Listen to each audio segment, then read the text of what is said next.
ஒரு அழகான காட்டில் செவுட்டு தவளை மற்றும் ஒரு தவளை கூட்டம் காட்டிற்குள் சென்று கொண்டிருந்தது. திடீரென்று அதில் 2 தவளைகள் ஒரு ஆழமான குழியில் தவறுதலாக விழுந்துவிட்டன. குழி மிகவும் ஆழமாக இருந்ததால் மேலே இருந்த மற்ற தவளைகள், உங்களால் இனி மேலே வரவே முடியாது, முயற்சி செய்து உங்கள் சக்தியை வீணாக்காதீர்கள், அங்கேயே நிம்மதியாக இறந்து விடுங்கள் என்று சத்தமிட்டன. அவர்கள் சொல்வதை கேட்டு ஒரு தவளை நம்பிக்கையை இழந்து முயற்சியை கைவிட்டு அங்கேயே இறந்து போனது. ஆனால் 2வது தவளை எதையும் காதில் வாங்காமல் தொடர்ந்து மேலே எவ்வளவோ முயற்சி செய்து குதித்துக் கொண்டே இருந்தது.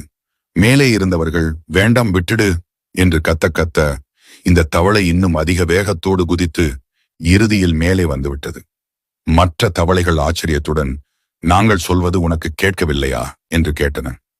அப்போதுதான் தெரிந்தது அந்த தவளைக்கு காது கேட்காது என்று.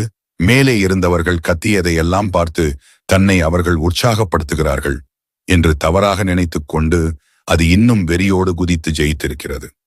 வாழ்க்கையில் நீங்கள் ஒரு லட்சியத்தை நோக்கி ஓடும்போது உலகம் உங்களை பார்த்து உன்னால் முடியாது என்று கத்திக்கொண்டே இருக்கும். அதையெல்லாம் நீங்கள் காதில் வாங்கிக் கொண்டால் முதல் தவளையைப் போல தோற்று விடுவீர்கள்.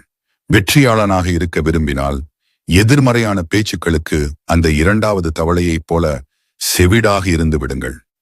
உங்கள் நம்பிக்கை சத்தத்தை விட மற்றவர்களின் இரைச்சல் குறைவாகவே இருக்கட்டும்.